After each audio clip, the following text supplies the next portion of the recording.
viewers.com. Oh, hey, there's my auto pop-up. I am in the split screen. Awesome! And you can jump between chats in the split screen, which is nice, so you can chat with either one of us. And I'm hoping to expand this, maybe noggins, if you'd like to. Noggins. If you'd like to, we can do a multi-draw, or you can join us again sometime, Crimson. We can add more people. Yay. All right, so I am here. Yay, I see your string. Oh, Oh, look at the fancy person literally doing digital art, and I'm stuck in the Stone Age. But no worries. No oh, worries. thanks, Noggin Draws. Art. Yeah, I have to do digital at this point. I have a really hard time uh, pen and paper because it's like, oh, the head's too big, but it's drawn perfectly, and I just have to shrink it with Photoshop. All right. Okay, so here, what is the? I'm gonna put the link for both of ours, and it is still hot as hell up in this place. Oh Downstairs. gosh. Do you have air conditioning? 'Cause I don't have air conditioning. I have fans. Yeah, I went and bought a tiny fan that plugs into my computer with a USB port, and it's only like about, oh, I'd say 3 by 3 inches, and I put it right there, and it blows in my face. And this tiny little thing, I'm like, 10-star review right now. See See, the my client said they. Oop. Oh, your necro drawing is the client liked it. Awesome, cool. I can't wait to see that finished. you know what? And Noggins is also saying digital is awesome. But see, you have Copics. Copics. I have some copics. Some. Not a lot, but I have some. That's the thing, you have to build up your collection over time. Yeah, a friend of mine, Monty, he does a show called Hannibal Monty Shit Show. He told me the same thing, and yeah, I have about seven now. No, eight. I have eight. Yeah, my thing is I want my art style to look less digital. I want it to have more of that natural art feel, like watercolor and stuff. But And it's so messy. well, Supplies are so expensive, and I pay for my Photoshop. yeah, I heard about that. Yeah. Adobe, if you're watching, I'm paying, and I'm paying in case you're watching. Wait, you telling me you didn't sell the seven C's? I sailed the seven seas for many a year with Photoshop, but in the end, my pirating day, my Buccaneer days are over. All right. I've retired my skull and crossbows. Oh, I am feeling so much better today. I think I finally found a good balance of medication. Um, thank you, Noggins, for asking. yeah, that's a hard thing to do with chronic illnesses, especially in the U.S. because they have to first be affordable before anything. Yeah, it's been really rough for me the last couple months because I got diagnosed with fibromyalgia. So now every time I go to the doctor and I'm like, I hurt, my doctor just kind of looks at me and shrugs. Well, I how is your how are the antidepressants doing? Well, I feel great emotionally, but physically, and then they'll be like, well, we'll refer you to a specialist in 4 or 5 months. that's so freaking irritating me. Yeah. So I'm getting a message from Joe in the chat, and Joe is saying that Kaiser Permanente, which is better than the demonic Blue Cross Blue Shield. Um, they're better somewhat than demonic Blue Cross and Blue Shield, but I know in California they are actually they're a little bit better. I know I've had the opportunity to do it, but I fucking the quicker we can get to more of a Medicare for all situation, like every other developed country in the world, the better. What was that second title of the Percy Jackson books? So when you have you read are you a fiction or a nonfiction reader? I mostly read nonfiction, but I've been getting. I mostly read graphic novels right now. Mm-hmm. But I'm getting into more nonfiction again. I read a lot of manhwa, which is Korean manga. Mm-hmm. It's like been my recent obsession, like I've webtoons and stuff. I've actually was introduced to a very disturbing one about um, two guys that lived together and one was just like a murderer. That's the book, and it was very disturbing. Um, I guess one thing with a lot of anime and mangas, um, who am I kidding? I've watched some of the most disturbing shit there is. It was this one called. It was this manga from the '90s called Doom Metropolis, and when I say it was terrifying. Oh no, it was terrifying. It was very terrifying. But I don't know where I went right there because I don't know. I just know that I want to expand the amount of manga and anime that I see. Oh, that's where I'm going. Wow. So there is one that came out recently because if you have access to Netflix, Yes, all yes, right. I do. So there is one that is extremely hilarious on Netflix called "The Day in the Life of an Immortal King," king, where it's Lee Wang, and Lee Wang. You open up the series with him. There's like this big demon raging and all this other good shit, right?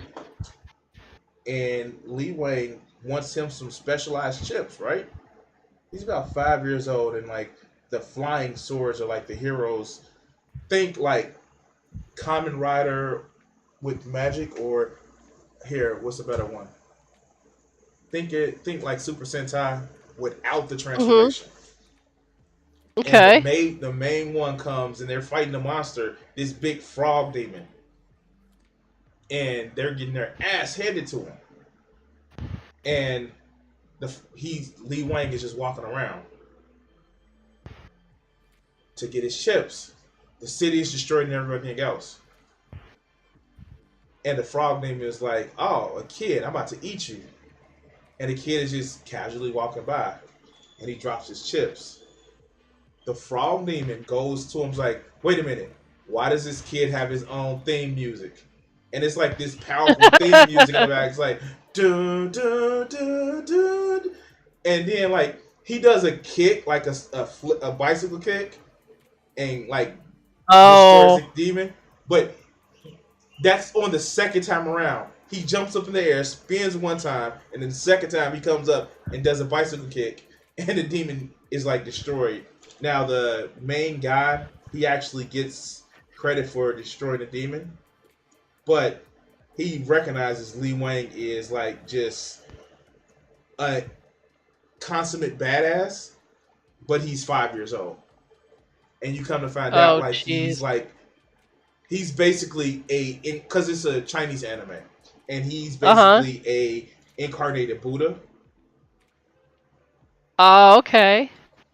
just making his rounds in the mortal realm for a while, and like he has to deal with his emotions being suppressed because teenage boy in the prime of life, but his emotions are tied to his power, and most of the hijinks is him hiding how strong he really is,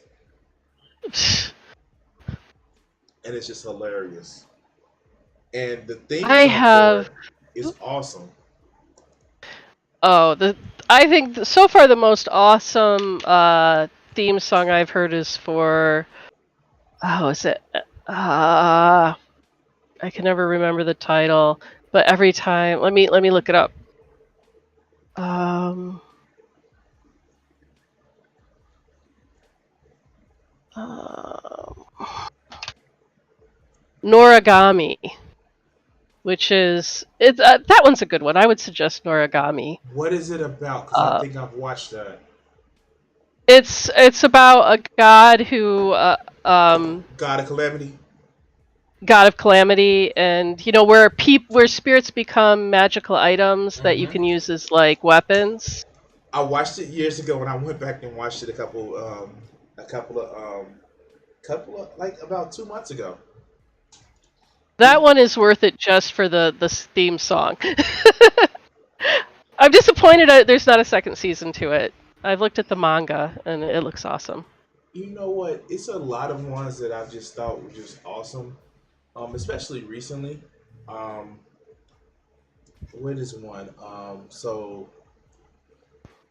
Excuse me. One of my ones that I've liked that they haven't had the second season is um, I think it's called Blue something, Blue Submarine or Blue. It's something where like ships have become sentient. Oh my god, I Huh. forgot that one. And like people like cannot live on the coast anymore. It's Archipelago of Blue Steel. I've never heard of that one. It was on Netflix. It was pretty interesting. It deviated away from the manga at points, and I think they're going to try to bring it back. Um, of course, like I love like a lot of the ones where it's like an OP main character, but they're trying to hide their power. Um, Oh, have you ever seen that time I got reincarnated as a slime? no, I haven't. So he So doesn't try to hide his OP. He just is OP. I don't like isekai shows. You know, I didn't think I was either. There's a couple though, like Rise of the Shield Hero, which kind of turns the isekai on its head Yeah. and really kind of. I mean, man, have you seen Rise of a Shield Hero? I, okay, so it's That not guy gets put through so much shit. it's not that I don't like watching popular stuff, but if something becomes too popular, I kind of write it off. Simply I'm because kind of. I tell you why. Simply because a lot of people like simple entertainment, and if a lot of people like it, like Game of Thrones, the only reason why a lot of people like that is because they have the guts to kill off main characters. Oh no, I'm yeah, I've never watched. I don't like popular things most of the time. I don't like misery porn. That's like what I call Game of Thrones. But I didn't know Rise of the Shield Hero was popular. it is. Ah, I just went to a that and Demon Slayer. They was oh god, and I the reason. Goblin Slayer I think is popular. Mhm. I'm sorry, Goblin Slayer. I'm thinking of another older anime. The reason why I know I wasn't gonna like Rise of the Shield Hero, Red Pillar started praising that. Really? Oh, because he gets falsely accused. Exactly. So But yeah, I can see where that. It's too bad though because he's treated badly, but he's still like the best hero. And and no, that's I what I get liked that. about him. I get that. I've I, watched synopsis of it. It's one I of those never things. liked the whole buying a slave thing, though.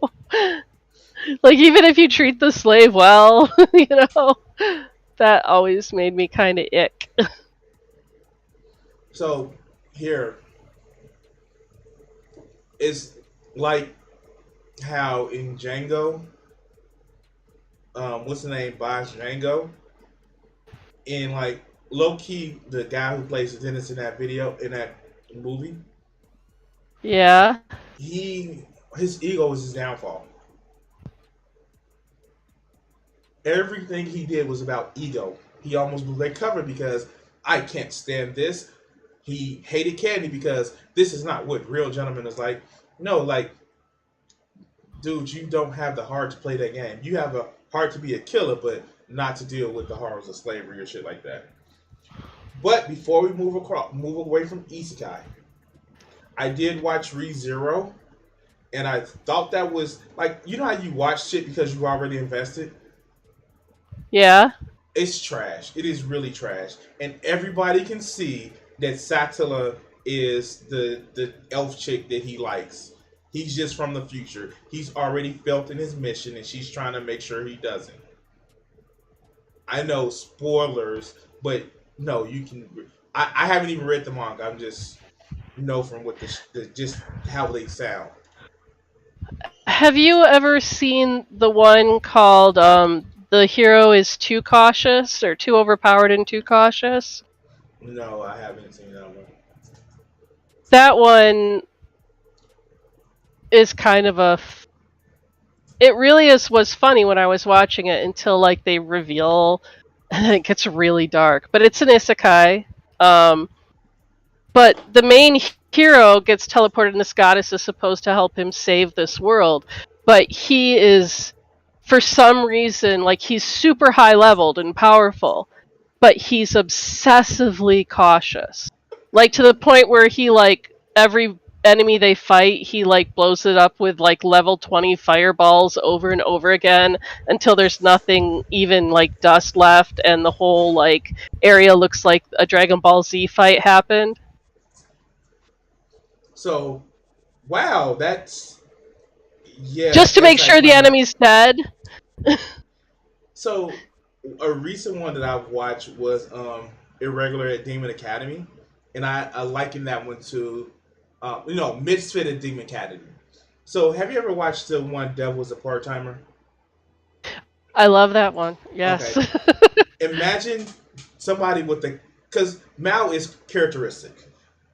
He's characteristics. He may be a little bit goofy at sometimes, but he just charismatic. I'm sorry, but imagine somebody with his charisma. Have you ever watched the one Irregular at Magic High School? I With haven't. okay, that guy is like just completely overpowered, but he has no personality. And it's Oh, they wrote it because like in order to gain his magic abilities, he um he literally kind of sacrificed everything but the love for his sister. And so you see him like just like mercilessly kill people. He calls the phone, and he shoots somebody, and he vaporizes the fact that they didn't answer the phone quick enough. yikes. Like just like shit like that. Like he caused a non-radioactive thermonuclear detonation. Was like, oh, y'all try to attack us? Just calmly walks up, pop. Like it's one of those. And the Misfit and Demon Academy, he 2,000 years ago, the demons and the humans, they literally would just like bludgeon and kill each other. So the one day, the demon lord who had destroyed gods and spirits and warred against the humans was like, you know what? I've had enough. He called in like representatives from all four races, and it was one person, Hero Cannon, who he was like, "Yo, even though you fought demons, you showed kindness to our people. Like, even though we're at war, you're still the hero." And he says, in exchange for my life, I'm gonna build barriers. and those barriers will allow for the demon realm and all these other realms be separated, so they can actually live more of a peaceful life. And what ended up happening was that yeah, he sacrificed his life, and he was reborn 2,000 years later in the body of another baby. And he magically grew himself up, and like the whole thing is like, oh, you're not a pure demon, but he exercises power. Says, no, I'm the demon king.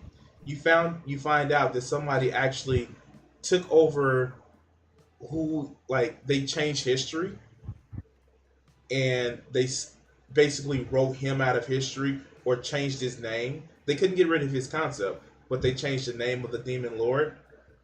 And with changing the name of the demon lord, basically nobody believed that he was the demon lord, even though he was flexing power left and right. And he got him a group of following. And I don't want to spoil it, but it's actually an interesting take on, the all powerful demon lord that some humans want to destroy.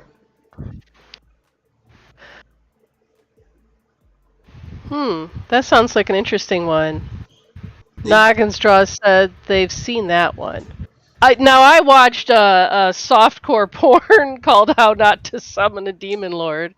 I don't even know if it's supposed to be softcore porn, but I'm like, this is for horny boys. I'm like, I'm really enjoying the plot and the characters, but please stop showing like crotches, like barely contained women's crotches, please. Thank you. My thing is like there is something about porn that when it's just grotesque, it's over the top. It's just like I don't need to watch this, man. It's like I can never watch hentai or My problem with that, especially this one in particular, is that one of the characters always has to look lolly, and I hate that. yeah, kind of like I Like, couldn't. there's always the big tittied girl, and then there's like the lolly, like, and I'm like, Uh, no. uh, uh, oh, oh, son. Excuse me. Nissan. I need to bend over. Can you help pick this up? No, that shit is cringe. No. No.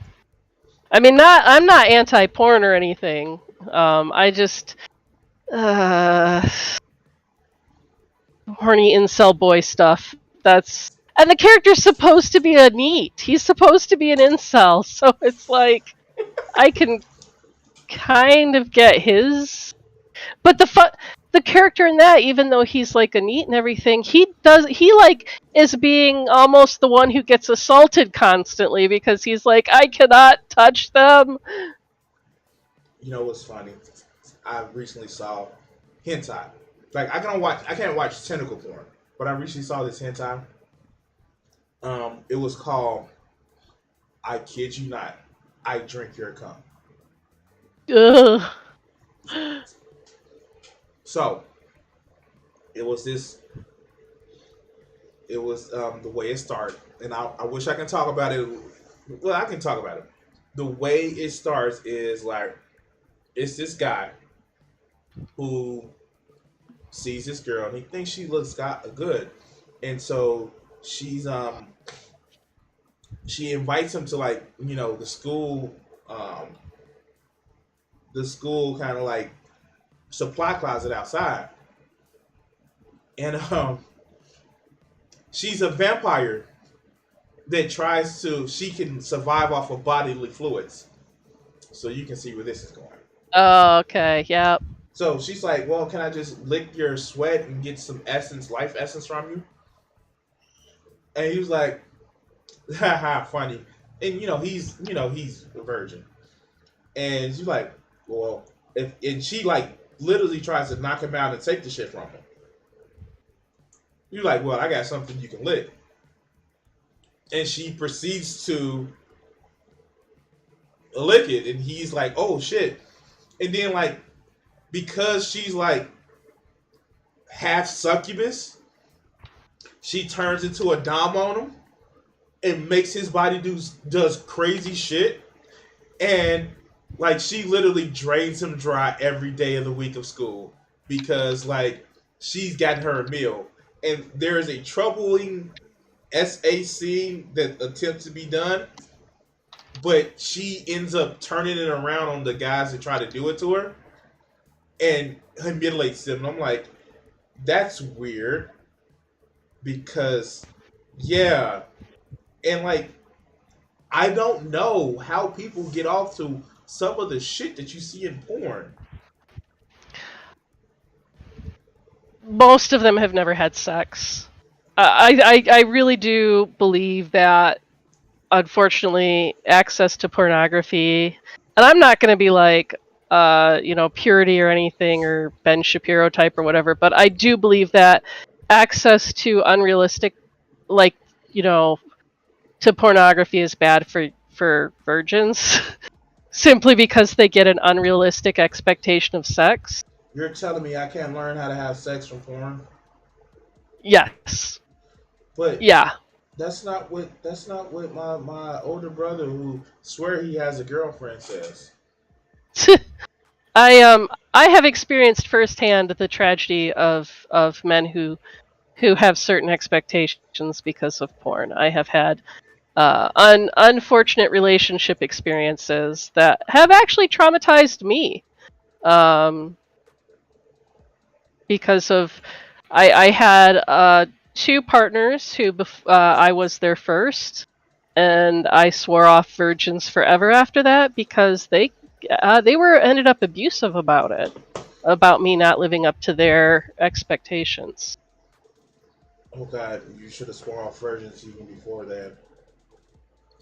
I'm sorry. Sorry? I said you should have sworn off virgins even before then, because I'm sorry. I've had these conversations because I'm somebody who sleeps with women, but I've had to tell them like I respect your religious belief, but yeah, if you're a virgin, it's going to be a hard time. One with me even trying to wanting to go there with you because for one, I don't want you to do it because hey, I really care about you, and so maybe you should give it like no, you should only have sex with me because you want to have fun. Yeah. Secondly, how do I know how to please you if If you don't even know. man? And thirdly, it does set an unreal expectation because if I'm with a woman and she's in her 30s and she's still a virgin, yeah, Yeah, it's you can never live up to the waiting for someone special. like somebody special is like, and that's one of the things that I don't I try to tell a lot of people. Um, a special relationship can be a relationship that lasts only a week, a month, as long as it's something that you get from that person that is irreplaceable. You learn to grow from them in a positive way. That's a special relationship. A Mhm. lot of people don't understand that. They think, well, no, it has to last forever. If it doesn't last forever, then it's not worth it. And I'm like, how do you feel that way, man? Like, for real. But this is Well, some. that kind the experience I had taught me too, like the incel mindset. Um, yeah. I mean, even people say like, these guys think their lives would be solved if they get a girlfriend, but then they do get a girlfriend and they're super abusive. I mean, I'm not gonna lie. I know some guys who had sex and have had sex regularly, but they have the incel mindset. Yeah. So I don't know if you ever caught the video that I did about Shani and Rev. He was a virgin Hey, until Pack Raptor. Sorry. he was a virgin until she like basically forced herself into his life because he had $700,000 and nothing to spend it on, and she made sure that she spent $700,000 inside of 3.5 years. Pack Raptor, I just want to introduce you to Crimson. Crimson and I are doing a multi-stream together. There's the link that just popped up in my chat if you want to watch us both. Pack Raptor is one of my awesomest friends. They've been a supporter of me for a long time, and they're also an artist. Everybody so far in the chat is artists. Noggins is a new friend. Pack Raptor and I go way back. Pack Raptor's practically like my little brother, and I love him. He's gonna be like, oh. I'm trying to work on like previous art that I've done before. Have you ever watched Avatar, The Last Airbender? Yes. So I have the box set for both series. I haven't seen the second series yet. You're missing out. A lot of people actually don't like Korra because she's a Mary Sue. She knew how to bend almost all of the elements at 5 years old. Like she literally So comes. was Aang. She literally is special reincarnation of a god character. She's supposed to be like that. No, when I say her first scene is her at 5 years old, belly button still sticking out. Where it's like, oh, how do you know that you have the avatar? She kicks down the stone wall and says, I am the avatar, and you will respect me. And bends all but air.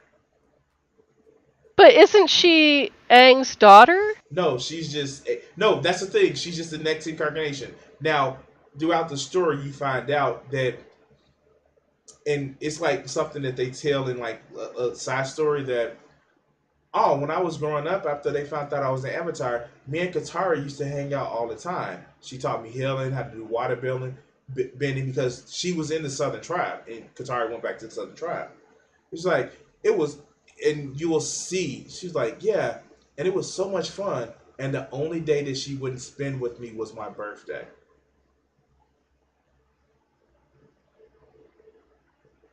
And then you see a sad picture of Katara sitting at Aang's grave.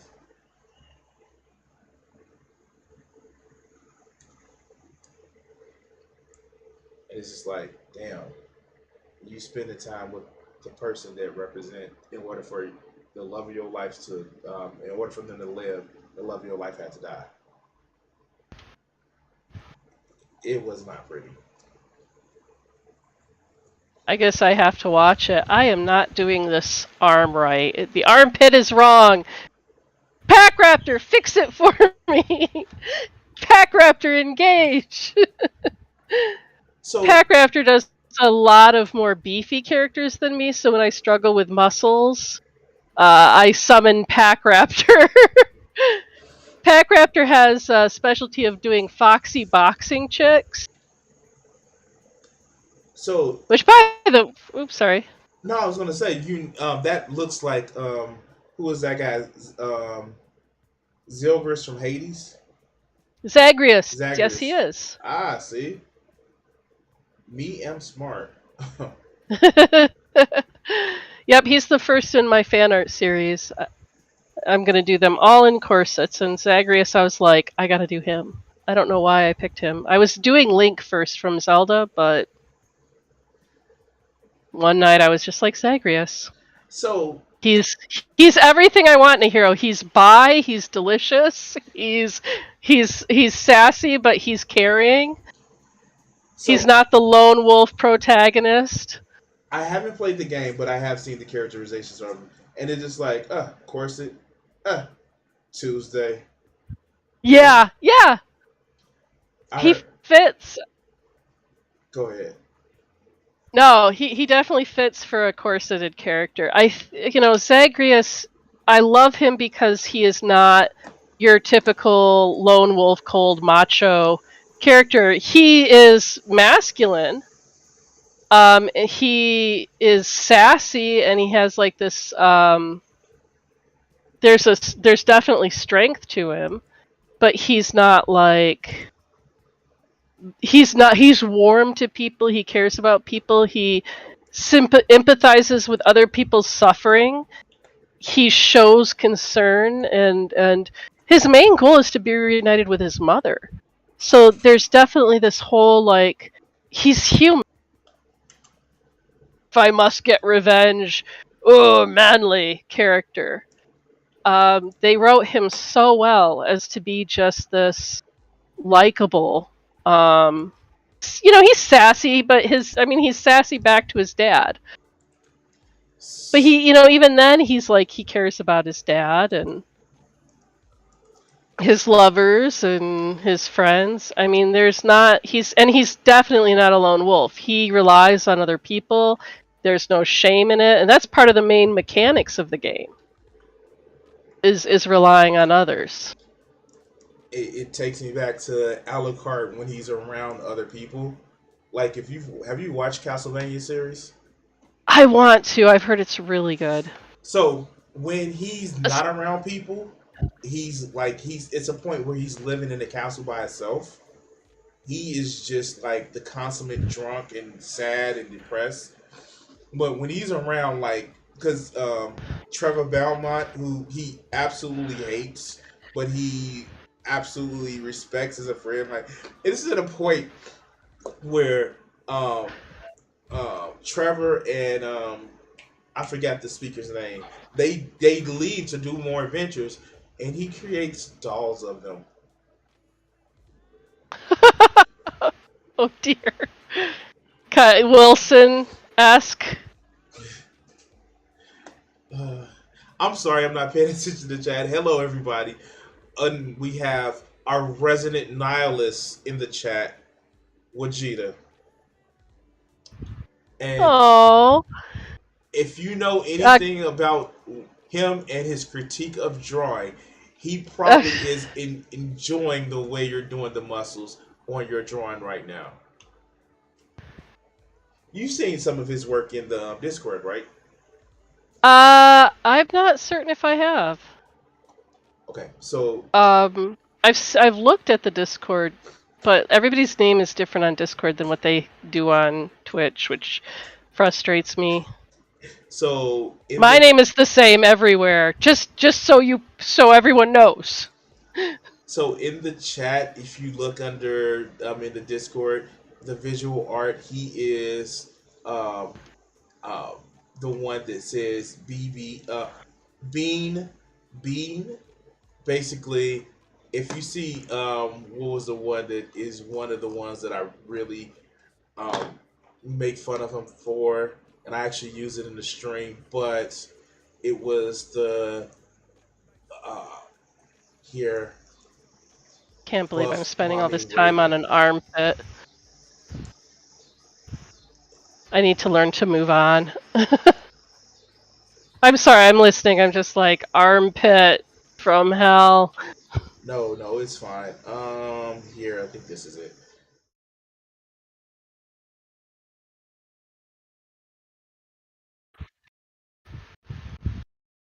Hey, is it in your chat or are you bringing it up on your screen? Okay. Oh, okay. Yeah, I've seen that one. Buff. I struggle with buffness. Pack Raptor said, "Tell Crimson I said hello. Also, what you said was sweet. I love you too, and think of you as my big sister." Oh,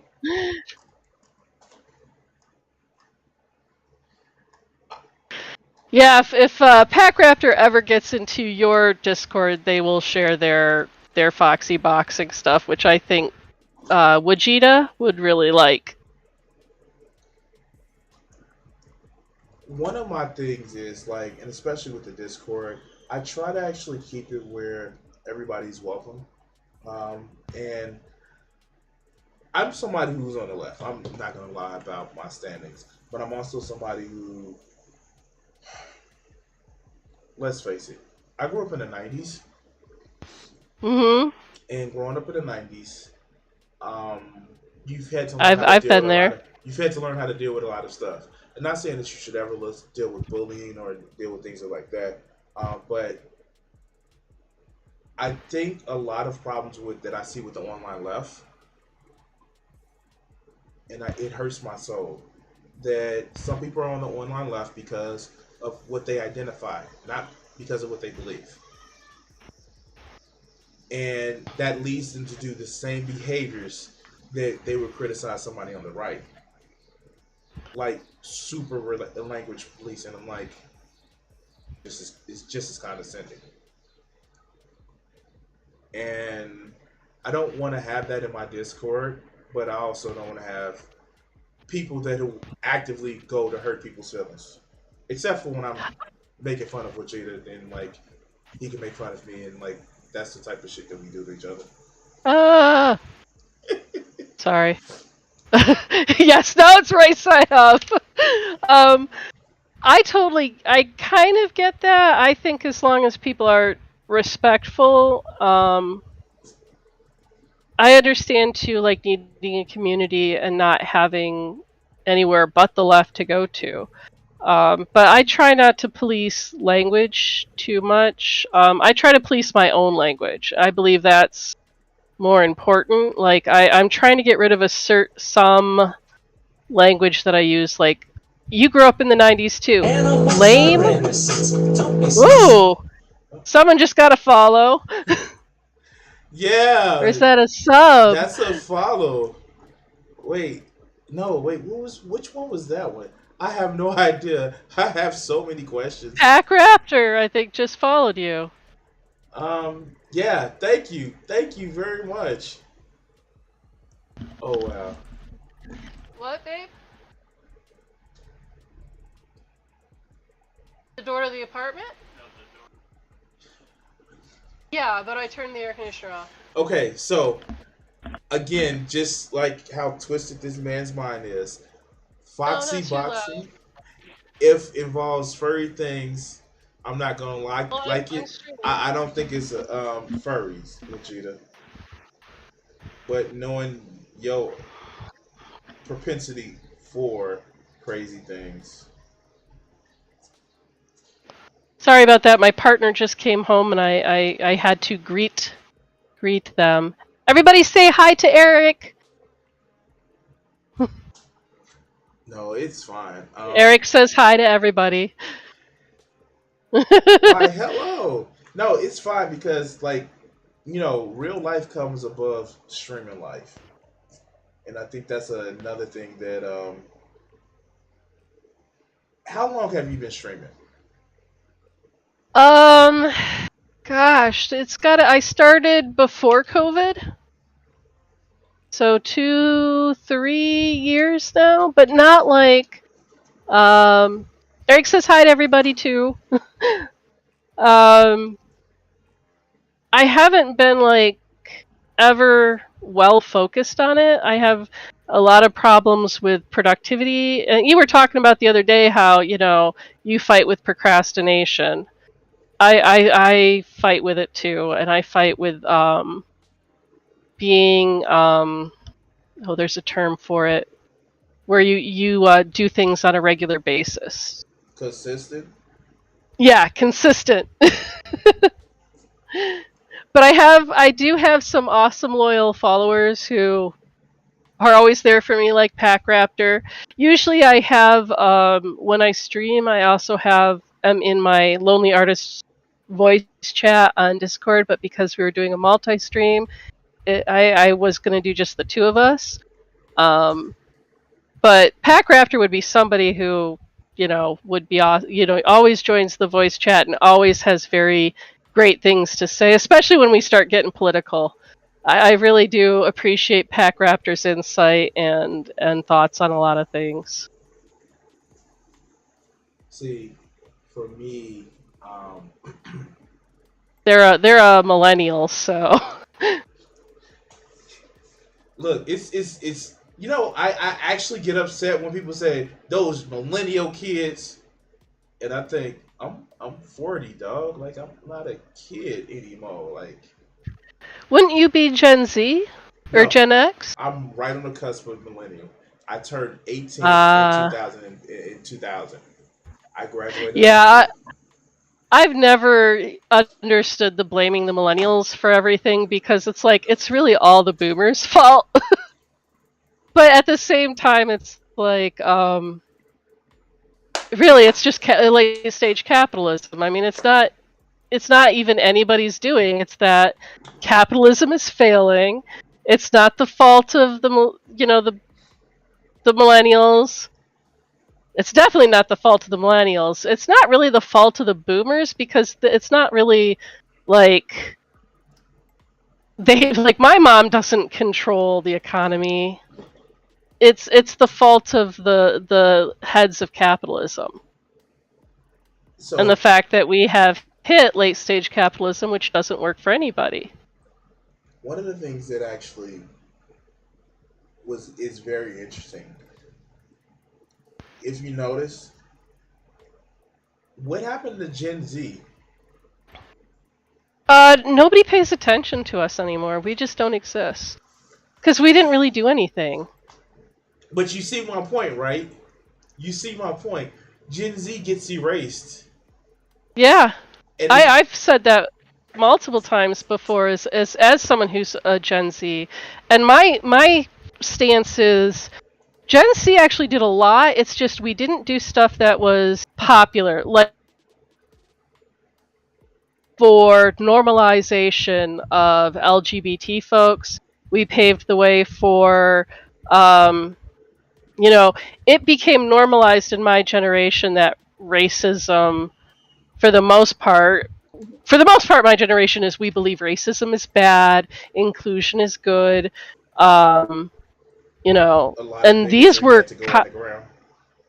yeah, a lot. We sent a lot of the bigotry underground in my generation. I mean, it just wasn't acceptable, and that's where the pushback comes from. Is the pushback is targeting millennials, but it's actually it's the boomers pushing back against Gen Z's um, protection um, of marginalized groups. Gen X was really not about that. We were like, we're not going to allow that. I mean, um, but we never got to hold power, Yeah, is the thing. The boomers dominated past our prime when we should have been the dominant voice in like politics and culture and stuff, but boomers just clung on. I mean, Mitch McConnell's like 140 now, right? And it's really going to be the skip generation because by the time all these positions are open, it's going to go to the millennials or Gen Z. Gen X is just kind of the forgotten generation.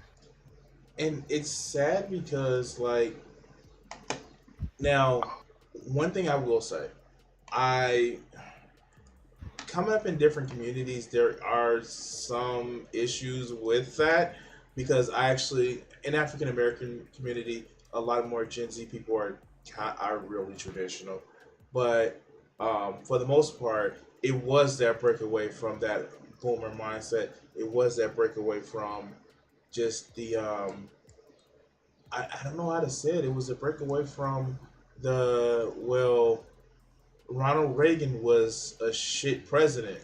It was like that first generation that saw Ronald Reagan was a shit president. Yeah.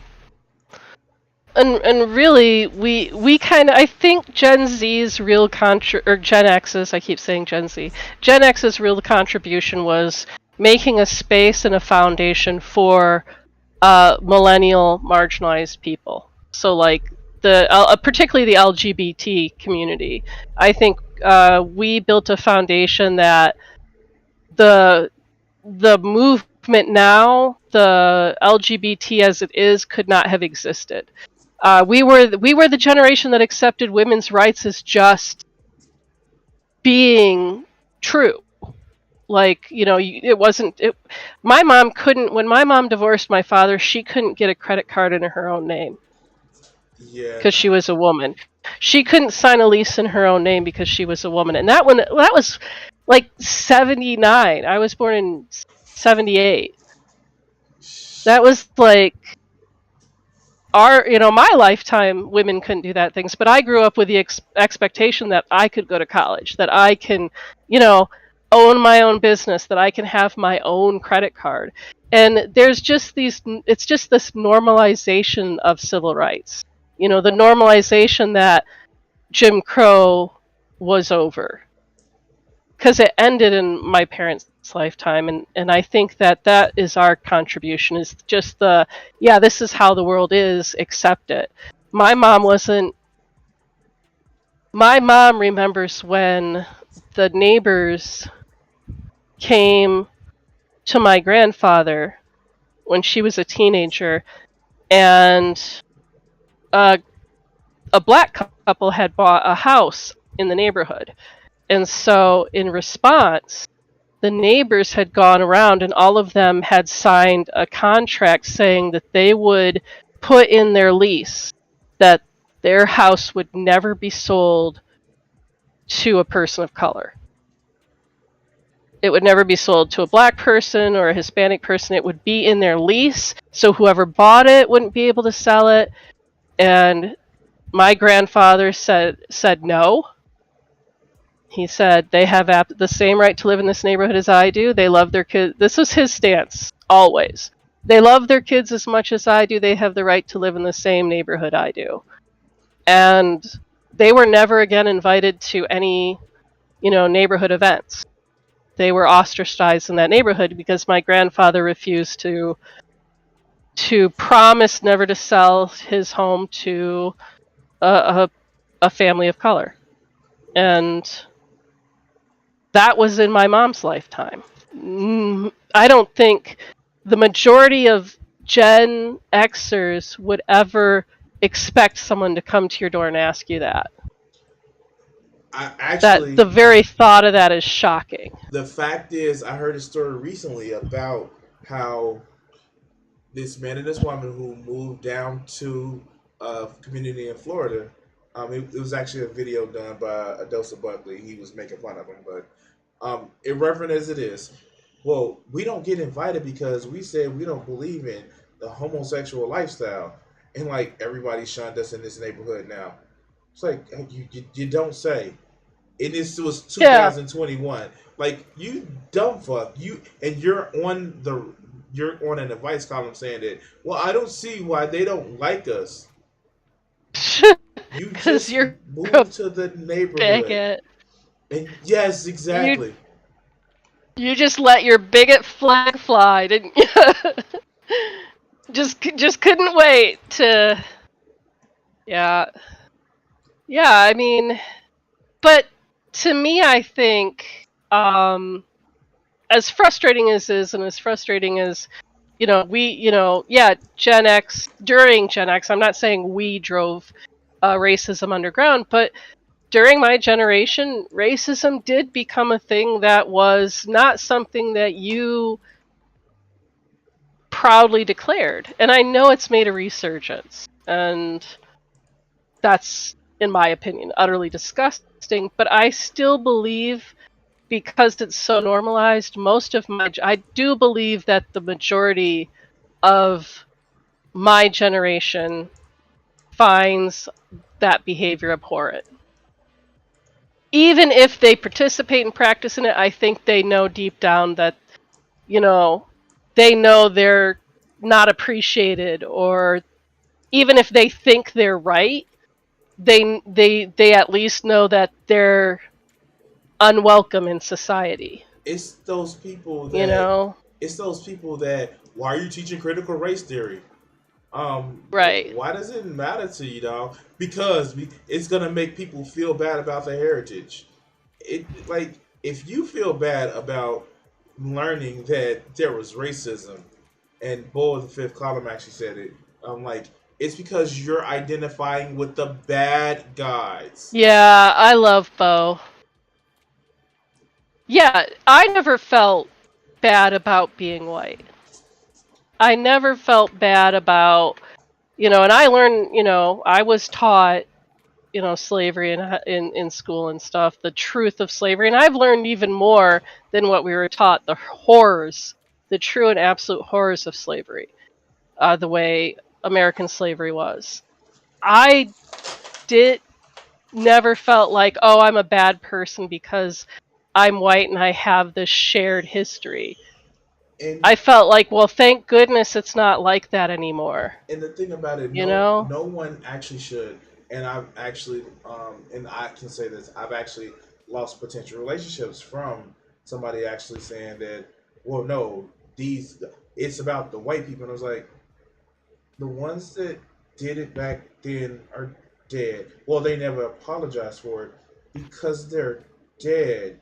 And we should never forget the second great sin of the United States. The first one was wiping out the natives that were already here. The second one was, the enslavement of black people. Um, Mhm.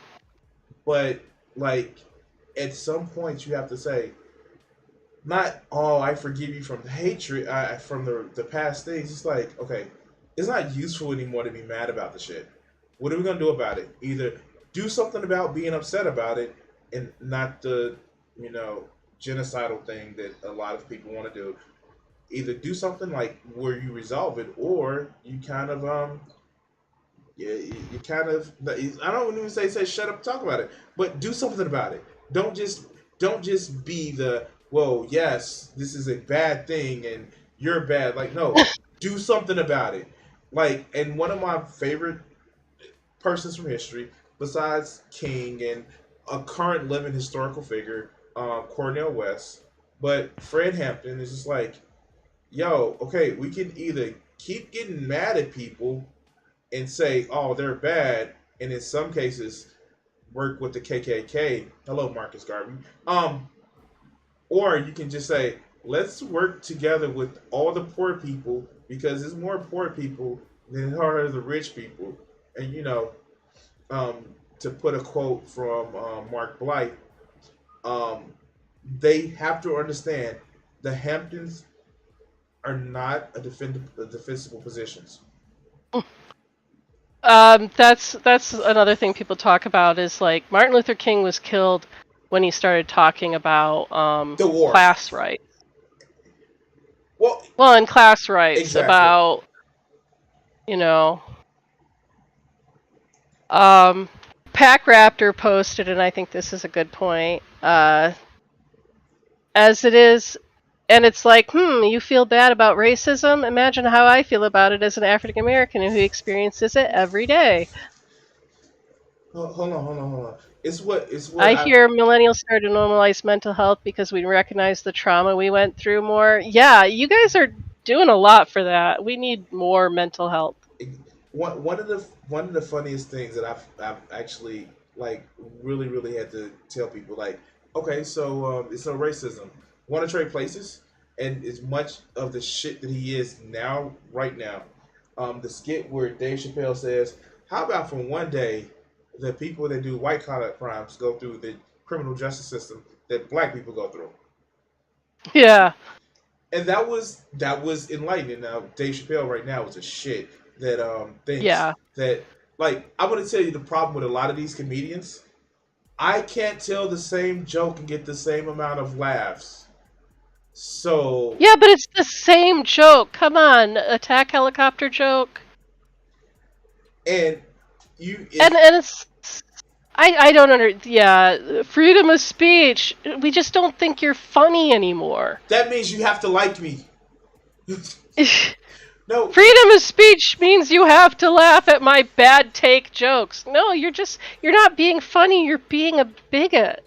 no. What's hilarious is, how they used to, like, try to say, well, Carlin was offensive, and then, like, you see that Carlin interview of, like, him talking about Andrew Dice Clay. He's like, no, it's Yeah. like, and like, nobody has tried to channel Carlin again. It's like, no, he wouldn't put up with this shit. He was like, okay, like, he would make fun of everybody, but he was like, you know what? But everybody is a person. The fact that, and like, if you're like, Carlin would rip into Trump. Oh, Carlin would rip into Trump so bad. Oh God, I He made fun of the human condition more though, than yeah, each person is a person, not as like, you never heard him say like, what about, you know, black people or what about gay people when they're doing this? Aren't they so funny? Yeah, like I said, he literally there's a CNN with him and Larry King talking about like, yeah, no, Andrew Dice Clay, that piece of shit, like no, he says he's like Andrew Dice Clay plays to the upset white guy, and this is like Yeah, back in and like in the '90s, like, but like that only gets you so far. Um, I'm I glad he's think, dead because he would like, oh god. yeah, he would have been scolding a lot of the. I think the problem is I don't I call it the Gamergate effect. And I know that's terrible because it's so like weird, but On I do point. believe that what happened is during Gamergate there came out all these people attacking like Anita Sarkeesian and stuff on YouTube, and they made money. They made money. And people like Ben Shapiro, all these people come from that era and they make money and everybody's looking at it, even like people like, you know, Dave Chappelle and stuff, and going, hey, progressives will pay me, or not progressives, conservatives will pay me a lot of money to reinforce their biases. They'll pay me a lot of money to say the things that are that they want to hear and call it, freedom of speech, or call it anti Anti wokeness. cancel culture. And well, when it first started, it was political speech, or what was it called? Politically incorrect. Yeah. Yeah, politically correct. It was now it's called woke, So but it was, I do think it was Gamergate popped up on like as a social media thing, and everybody's like, we can make lots of money this way. And and I think it slowly had a ripple effect into all of culture if you because watch it's all the same. if you watch the Search documentary about talking about it, it was astroturf basically. It was a group of Hmm. people that actually spread it, and then it's just like, and I will say this, that still hasn't gone away, and I understand we're about 5 years away from it, but that still hasn't gone away. Just look at this platform, and and again, I'm not. It's still Gamergate. It's still anti-feminism, anti SJW. They don't use the term. They just changed the terms. They haven't changed their targets. They haven't changed the way they attack. They've just changed the wording. It's all the same stuff, though. So one of the things that kind of infuriates me about this platform is this, and it was popularized by a lot of people. Um, That's Tiny, how dumb he's a dumb fuck. But and this is a Oh critique of God, what I yeah. this is a critique of what I see. A lot of these people don't have personalities. They don't. But Mm-mm. they're used as an avatar for the people that they play an audience to. Well, their lack of personality actually benefits them because it's easy to see yourself in a blank slate.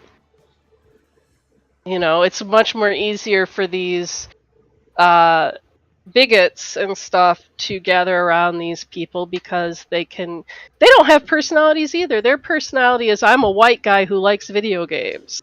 But and that's I the mean, that's that's their identity. and that's the problem because and like I'm sure you've heard of the idea of the e-thought and shit like that. That's a myth. It doesn't happen. Most of the people who make money on all these platforms are just. It would be funny Oh, if you to mean say, like titty streamers and stuff? Oh, they're taking away all the money from real streamers yeah. when the highest paid streamers are all the white boys.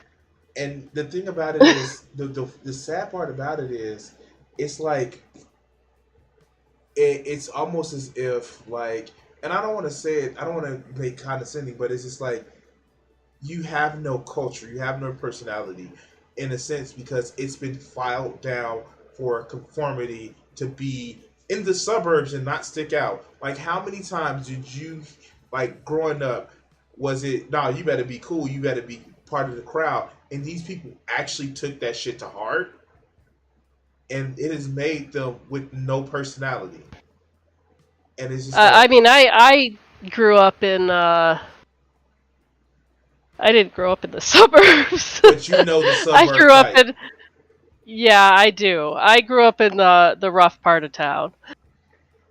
And it's I not just, and I don't want to actually just say that it's, oh, it's just the black, it's just the white guys, but it's people who actually had to conform to that just that, oh well, we're just trying to fit in, and it's like you have no spice to you. And I'm not saying that you have to be no. violent or anything like that, but you have no spice to you, and it can really do a number on people, and it can make them It feel that mediocrity is okay. And if you stand out, you're just trying to, like, I hate the try hard. That's one thing that Gen X has actually done. It made having a passion about something seem uncool.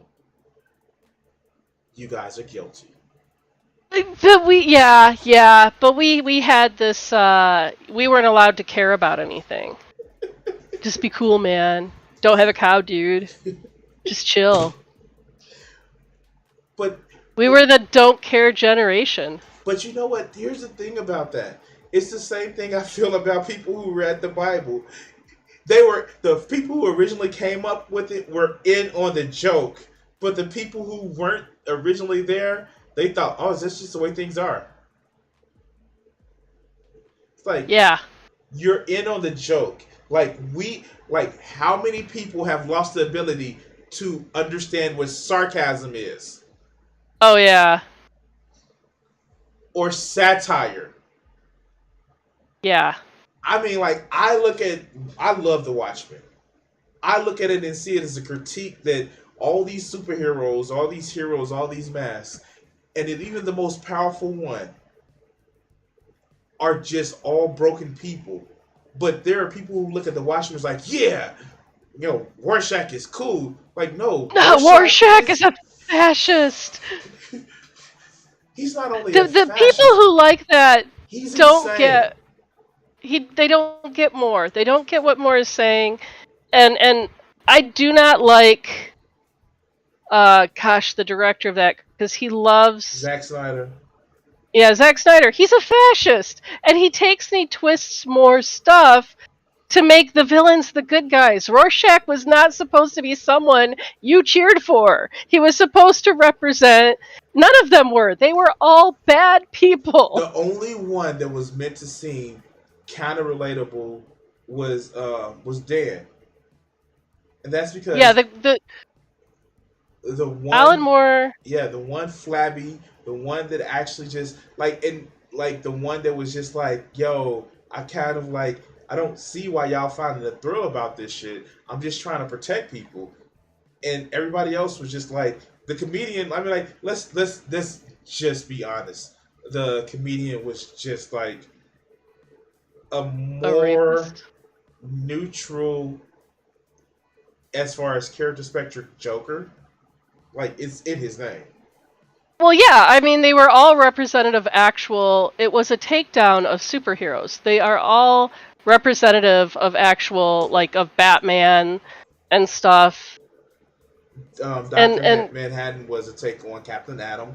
y- Rorschach, ironically, was a take of the Question, and um, yeah, it was a reimagining of comic book characters in a more realistic way, with more moral ambigu- ambiguousness. yeah, I can't say that word, but ambiguity. Yes, I got it. they I weren't. want Yeah, they weren't supposed to be seen as, heroes. especially Rorschach.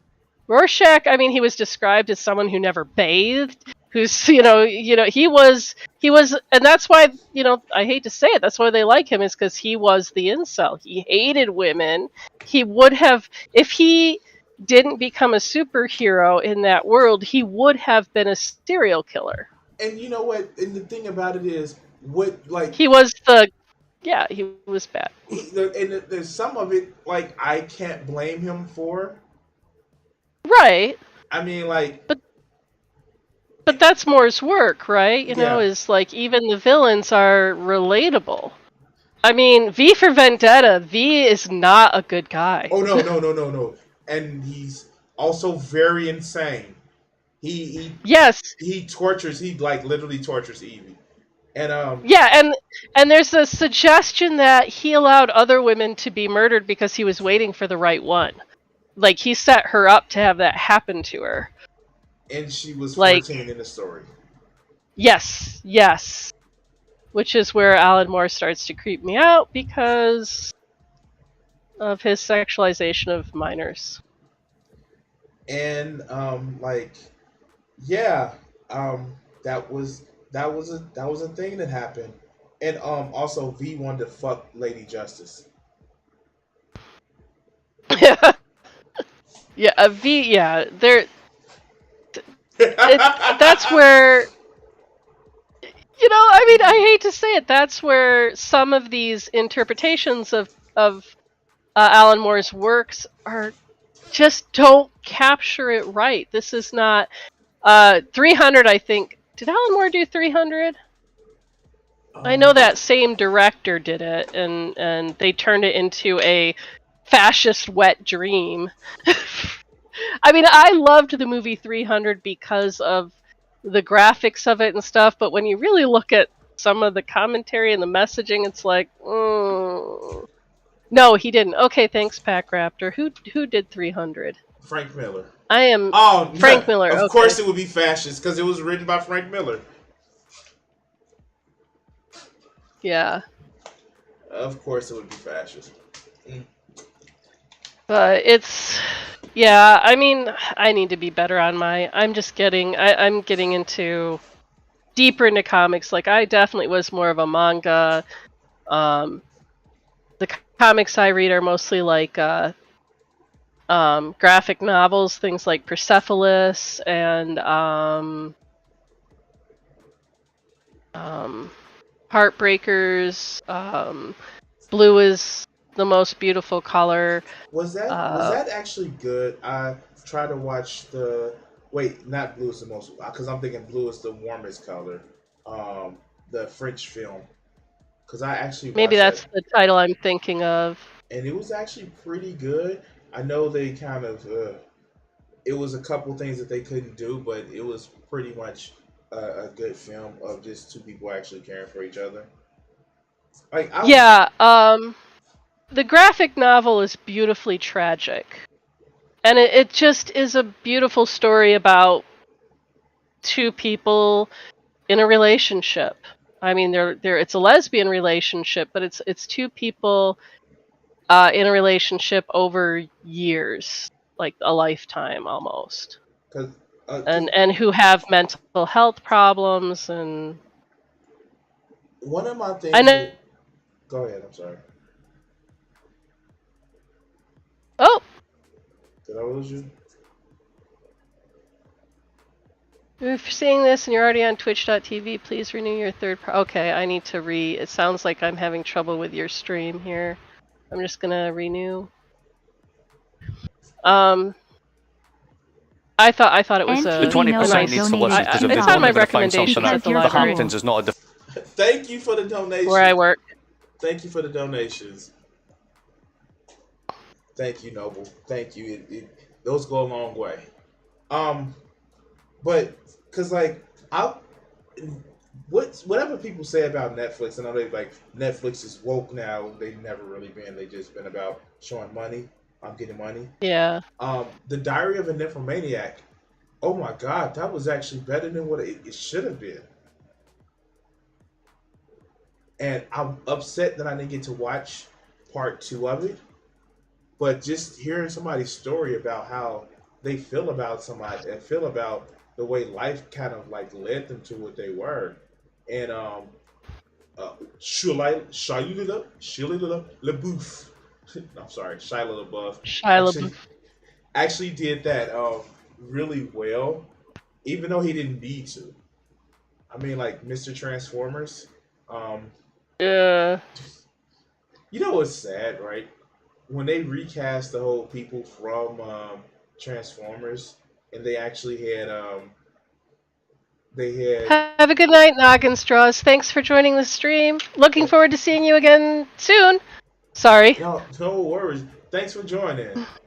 But the what was I saying?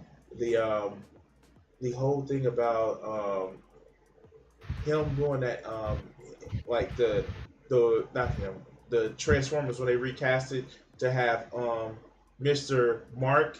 What? No, the woman who played that his daughter, literally, that made that movie bad. She also played Katara in Avatar: The Last Airbender in the live action movie. mm, Yeah, and that was. yeah. I mean, that. I don't think it was her fault, but I think I'm still gonna blame her. So here's the thing about it, right? Remember I how blame everybody involved in The Last Airbender. you know the reason why she was like her and Sokka was cast as white people in the Inuit tribe? She Why? was the producer's daughter. Oh, So if she was white, he had to be white because they're brother and sister. yeah. That. I could never get over that. I could never let that go. I I okay, so I was in a comic. So I went to college for and I minored in comic book illustration. And I had to take a comic book illustration class, and I had no joke. I swear an insult in that class because or something because somehow someone did a talk about Ghost in the Shell. Like we had to do these different where we talked about an artist or something, a presentation, and someone did Alan Moore. Someone else did artist who does um, all like lesbian characters mhm. in her comics. But this guy started going on about Ghost in the Shell and how like we were talking about um, whitewashing and erasure of non cis straight white people and one person's and he said nobody cares as long as it's a good movie, and I'm like, if nobody cares it wouldn't be being talked about now, would it? But Okay, can I say it? whitewashing is a thing. Can I say it? And Can I say it? I'm sorry. Scarlett yeah, Johansson is not a good actress when it comes to action and needing to be expressive. She's not. I know. I'm gonna yeah, piss people off. Like, um, i I don't nobody, I nobody cares about the Scarlet Witch. Not Scarlet Witch. Nobody cares about the Black Widow or Hawkeye yeah, at all. yeah. Either go full Natasha Romanoff or don't. Imagine. Okay, did you ever see Atomic Blonde No, with Charlize no, Theron? no, Okay, did you ever see Salt with Angelina Jolie? no. I know that what that one is. Okay, let me try to think of some other I ones. don't watch many movies. I gotta find a way to look at this reference and still be able to see this arm. So imagine a spy that is like just literally a spy and not just eye candy. Like if you Mm-hmm. saw Atomic Blonde, does does Charlize Theron in that movie use her sexuality to get what she wants? Yes, but she kicks ass and she does spycraft, like literally. And oh no, she's like the whole taking down somebody bigger than you. You know how you take down somebody bigger than you? With a object that you can reach and smack them with. There is literally a one shot scene where she's fighting somebody who is bigger than her, but she takes a pot, like a actual water jug, the ones that you would find that probably was made of lead, Mm-hmm. wraps it in like a curtain and beats the shit out of him. And big people, you can take one or two hits, but if you Heck, take Raptor, nepotism. but Sorry. but if you take multiple hits with a metal jug, your ass is not getting up. I don't care. Uh, Go ahead. yeah. No, I was just gonna agree with you. I always hated like in the action movies and stuff where like the woman like gets the bad guy by surprise and like hits him over the head with something and only hits him once and then runs away. I'm like, you knocked him down. Beat the shit out of him. You know, that's when you start kicking him in the ribs. You don't just hit him once and then run away It's like that. because he always gets up and chases you. It's like in Scream when they like making fun of the horror tropes, and Yeah, Nev Campbell's like, "Nah, we gonna shoot this motherfucker. He ain't coming back. We gonna shoot this motherfucker. This motherfucker done killed multiple people. I'm sure the cops are not gonna get you for putting three in his skull to make sure that they're dead. Like, no, no, right. put three in. Like, he moved. What do you mean he moved? That's murder. Like, do you see all the dead bodies? He moved. Yeah, yeah. I never got those scenes where and the woman falls down. Like women somehow lose the ability to run when they're in an action movie or a horror. Like, I can't run. Ah, I'm just falling all over. I like when they make a joke of it in like comedy something where the woman's just running into stuff and it's like, oh, I just keep falling down. Ah, did Key and Peele do one where they were being chased and she No, kept falling down? that was scary movie. The Okay, Waynes that did was that, scary yeah. movie. Like, All right. and he's just sitting back reading the book. It's like I was like, the fuck, like, oh, like, I just at some point you got to be like, okay, like I get it, an immortal walking fucking tank like Michael Myers, you hit his ass and he doesn't move. But half of Yeah. these ignorant motherfuckers who are like, no, beat the shit out of him, step on his balls, like the fuck, like, you got him Yeah, here. if you can surprise him and hit him on the back of the head and knock him down, you can continue to beat the crap out of him after that. He's not like an immortal demon. But a lot of these people know they just like, oh, I'm gonna run away. I'm sorry. Like it's five, and this is the thing that like a lot of people criticize people when they go through traumatic shit. It is five responses that happen: Yes. Yep. fight, flight, fear, freeze, or forget. Oh, I'm gonna Uh fight your ass and then forget that I turned you into a stain on a sidewalk somewhere. Come there at the, there's also fawn I haven't where heard of you that one. try to fawn is most often something more likely for women to do just because of society's programming, and that is to try to ingratiate yourself Well, with your I abuser. thought that would be like friend, like you would try to Oh, make me. friend. Yeah, I'm sorry, I didn't hear friend. yeah, Yeah. Yeah, friend or fawn. It's the same yeah. So, concept. but yeah, no, like, like, just like you say, what? I'm supposed to be okay? Like no, beat the shit out of him. Yeah. Don't let it And be then in a horror state like and then Texas. Oh no, I'll stand my ground. Stand my ground. That works if you have um a skin tone like lighter than like beige 3, but it works sometimes.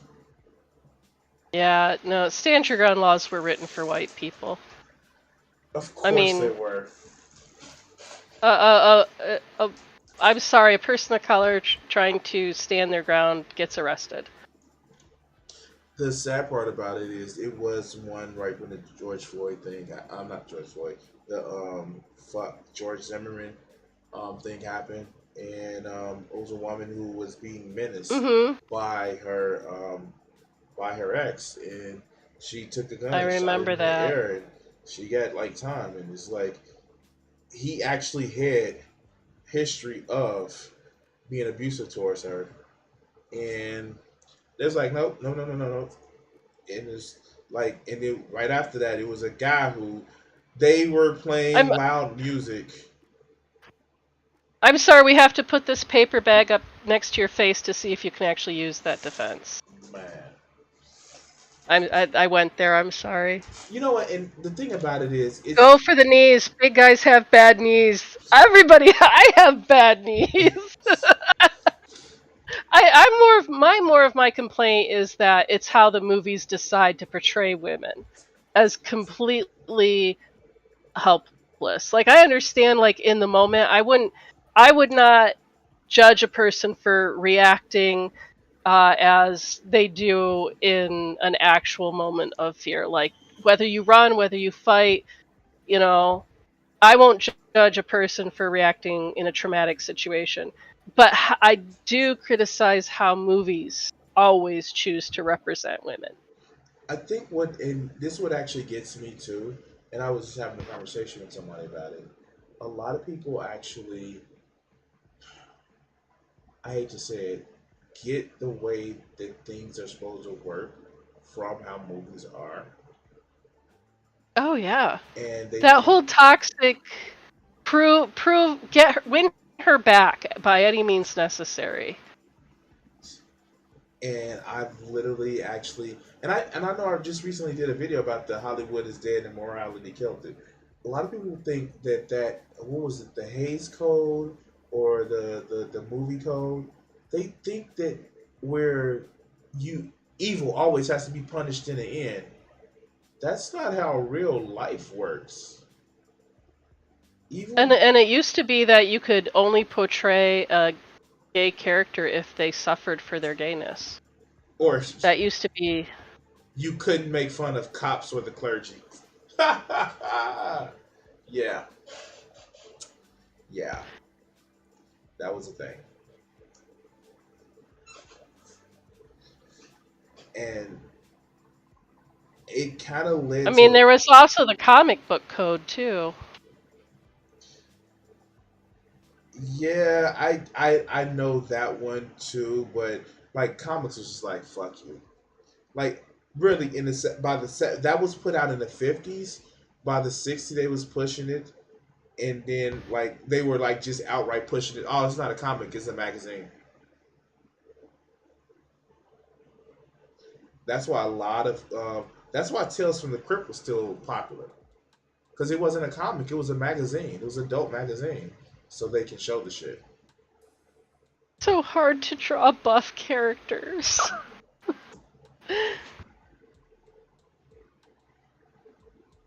Yeah,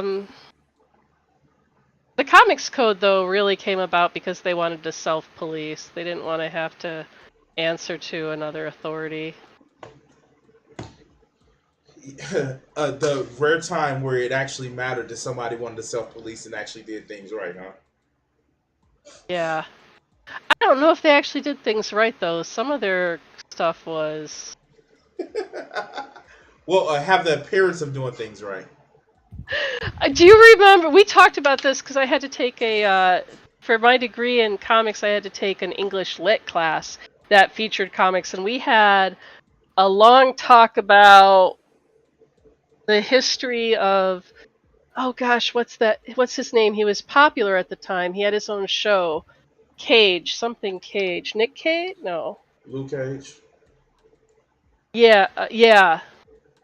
And how he was first presented Oh, black in the exploitation. comics. Oh yeah. Yeah, like and calling people jive turkeys and Look, I I will mean they were trying to be inclusive, but boy. look, and you know what? I will give it to Stan Lee. At least he tried. Now, did he deal with some of the stereotypes? Um, there were three major black characters that came out that are still with us today around that time frame for the black exploitation, and he he did it as much as he can, as far as he wanted to push it as much as he can. We all know Luke Cage. People Mhm. forget Blade came out in the 70s, Blade, yeah. and of course we have T'Challa. Now, Mhm. was T'Challa more of a stereotype of the African, actual, like, because he wasn't black, he was African. But okay, yeah, and did, like, Stan Lee say, well, we, like, just name him Black Panther? But what about the Black Panther Party? Stan Lee was like, why should I care? Name him the character, be it for popularity or just like, I don't give a fuck. Name him Black Panther, call it a day. Let's make this money and do coke off a hooker's ass. Like, like, say what you will, and like I give him his respect. He just didn't care. Like black, white. He was like, oh, when we came up with the X Men, he's like, um, yeah, they have real strong parallels to Martin Luther King and Malcolm X. Your point? Do it. I don't give a fuck. I'm Yeah. throwing blow off of, um, Steve Ditko's wife's ass. Like, you're bothering me here. It's just hilarious because I like it. Like, was some of the shit insensitive? For if we look back now, yes. At the time, did it piss people off? Oh, like what they put, like, and I he am sure that there were a lot of young black men who loved Luke Cage just because he was black, you and know? and Finally a black hero, you know? and like literally the thing about it is, let's give him iron skin that bullets can't pierce him. Almost as if they was worried that cops will shoot a black man for no reason in the 70s. Oh wait. What is what is it? Remember the time that like Hitler was literally the essence of evil or something like that? Oh, Was it where the bad guy was literally Hitler as an essence, a spiritual essence? I remember one time just calling out Hitler's evil. So you remember Captain Planet? Yes. There was one time they did a time travel episode, and Captain Planet was like weak against all toxicity, right? Anything toxic, Right. he was weak against. And it was like Dr. Blight had like, oh, we're gonna sell a nuclear bomb to the, you know, Nazis. And Captain Planet walked in and was like, oh shit, I'm weak. She's like, wait, there's no pollution around. I was like, this motherfucker is so fucking toxic. His hatred is so fucking toxic. It's making me weak. Let's kill this motherfucker. He didn't say let's kill him, but he was like, no, I gotta get away from this motherfucker because his hatred is so toxic. And it's that soft, like, just happy, like, announcer voice. His hatred is so toxic that even I get weak around him. It's like, dude, you fucking doing it wrong. You're doing it wrong. Somebody's getting weak in the knees for Hitler? What? Oh, but the Nazis were incompetent. They were literally incompetent. Oh yeah. Oh god, they weren't cool. They were just a bunch of drugged up incels. That were mad because they didn't get the woman that they wanted, so they made it illegal to like when you actually hear about like some of the shit that they did. Oh no, they were the incels of that time frame, and They were weird. the only reason they had so much success is because the German army was actually really good. And yeah, and everybody had kind of looked the other way because they really didn't care what Hitler was doing because no, as a matter of fact, a lot of people were on Hitler's side. America was anti-Semitic at the time. They were kind of in a horrific way, kind of okay with it. Until like he allied with the people that attacked us, and then like, oh no, Yeah. you hurt us, so we're mad at you. But America, we I thought we was cool. No, no, you allied with the people that hurt us. Now we're mad at you. Come on now, we ain't that cool. Like we ain't we cool. Like no, you allied with the people that hurt us. And a lot of our motivation was, racist too, because, Japanese. Yeah, I don't think anybody was a good guy in the Pacific. No, no one. I don't think it's hard because we're on the winning side, but I don't think there was many good people in World War II at all. I mean, there was definitely worse people. And it's I sad mean, that yeah, Hitler was bad, but we kind of let it happen. the sad part about it, the history books kind of erase like that. Really, Stalin won the war in Europe because Stalin was Yeah. just such a horrible piece of shit. Um, he Well, kind of yeah, the sacrificing of 20 million millions people. of yeah. Yeah, yeah. That Here's a gun, and you get a gun and you get 20 bullets, and the guy behind you gets 20 bullets, and the guy behind you gets 20 bullets, and your job is to, when the guy in front of you dies, pick up the gun and use your 20 bullets. Oh no! And here's one better. We only have one gun for the two of you guys. Um, go ahead and share. And the fact that Hitler wants the city with my name on it, yeah, that's gonna be a thing. And you're gonna die for my vanity and his vanity project. So have fun with that. Yeah. I And mean, I kind of hate the fact that there are lefties that kind of defend Stalin. no, Stalin was a horrible person. Just, I mean, do you ever watch epic rap battles? No, I've watched probably one, but it's not Oh, in my recommendations. So I kind of like cut out on a lot of shit because it's not on my recommendations.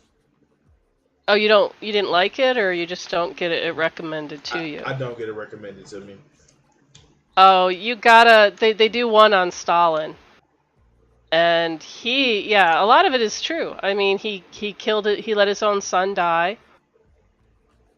There's rumors that he murdered his own wife.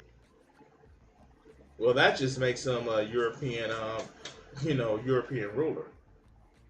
Yeah, Too yeah. soon? Yeah, The too the soon. Americans, was it the Americans that got Stalin's son? And or was it the British that someone captured Stalin's son and they had him in a prisoner of war camp, and they said, "Hey, we have your son. We'll trade him for a general that you have of ours." And he says, "I'd never trade a lieutenant for a general."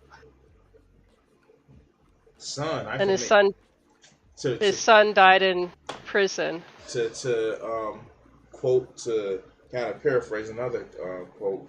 One son, I can make plenty of sons with the fact that Stalin had literally underage people in his basement that he used Yeah. to have fun with in a non-consensual way. So yeah, hmm that was a thing that happened. But It's too bad that because I'm a socialist. I'm definitely more on the socialist side. It's really sad that the only thing we've ever had really representing socialism is dictators. It's because they're like, that's your communism at work. I'm like, no, that's not real communism. And they're always like, you always say it's not real communism. It's like, because it's not real communism. it was just state capitalism, and a lot of people don't realize that it was just state capitalism. Anytime you built up the military in order to, Right. win a Because competition. because it wasn't run by the proletariat. It was run by a dictator. And what's sad is that Oh, that arm is. I think that. What do you think, Pack Raptor? Are you still there? What do you think about this top arm? Am I making progress on making it look good? Oh no, Pack Raptor left. All right, I'm heading out. Nice to meet you, Crimson, and have a good night, everyone. Oh, good night, Pack Raptor. yeah, I'm When going. did you I leave? It's getting late for me here, and I gotta get me some food in me. But Oh yeah, that would probably be a good time. I usually end my streams at 10, so I've already gone like a half hour over. no, it's fun. It's fun. like I said before, when you are running a stream, like I do my stream, like, and you see that I do my stream mostly for to create the vibe, to create the topics I talk about. Um, I rarely do like hangout streams, which I probably should actually do more of, just because um editing is hard. I don't do any of my streams on YouTube afterwards. I keep saying I'm going to, but yeah, editing is a pain in the ass.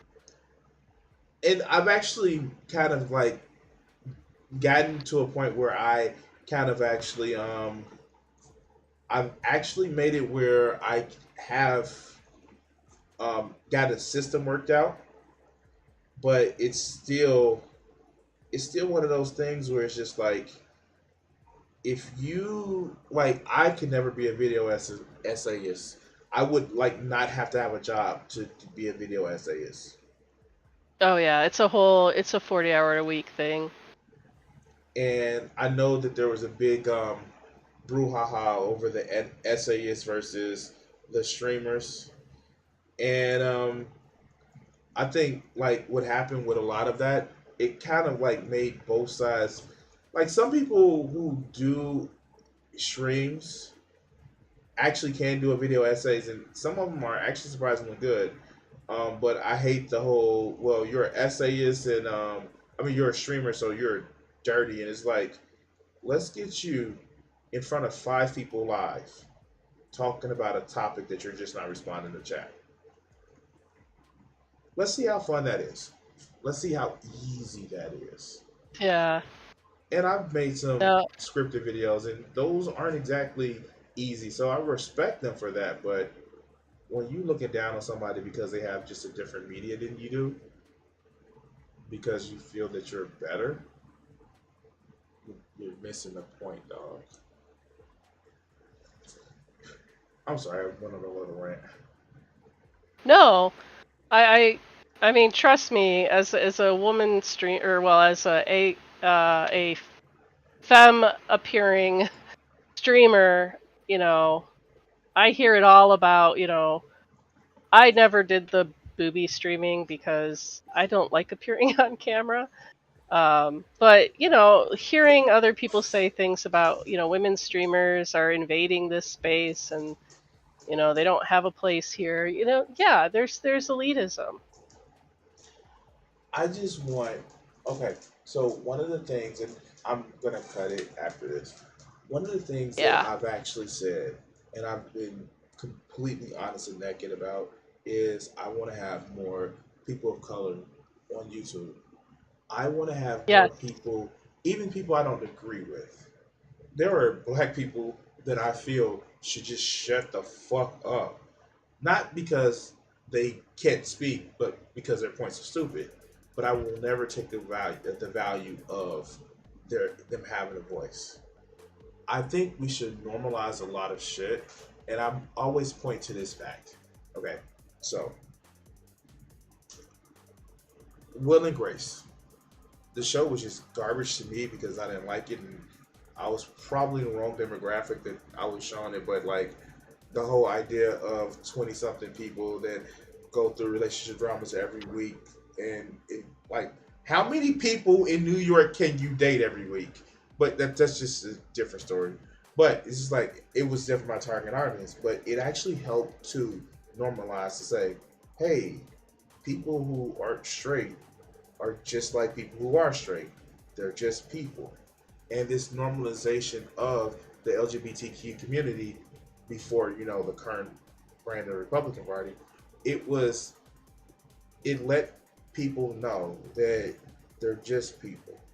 And Mhm. I don't blame, I think that was just a stroke of genius. Is, you're not just some crazy out the box flaming, like all those stereotypes were just smashed. And I think that a lot of black people need to understand, like, hey, get on YouTube, get on Twitch, show that you're just not some thug, or just not some like dude, I respect people like Blurred Without Fear, Andre the Black Nerd, even to an extent, what's the name from Comics Explain? We can get more normalized so where it's not just a black guy walking down the street. It's just a man walking down the street because I'm used to dealing with black people, and it's one of those things that a lot of people just don't understand the value of representation. They don't. Right. Yeah, I completely agree. That's why I always celebrate, um, you know, any characters of color or LGBT. Representation is important, and that's why they push back.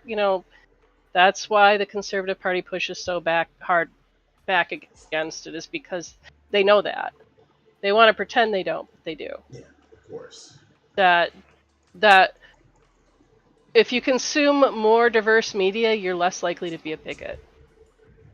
But bigotry makes me not feel bad when I look at my kids and I have the Confederate flag because that's my heritage. Because I I see celebrate. that here I'm from Michigan. I see that here in Michigan, and it's like, are you fucking kidding me?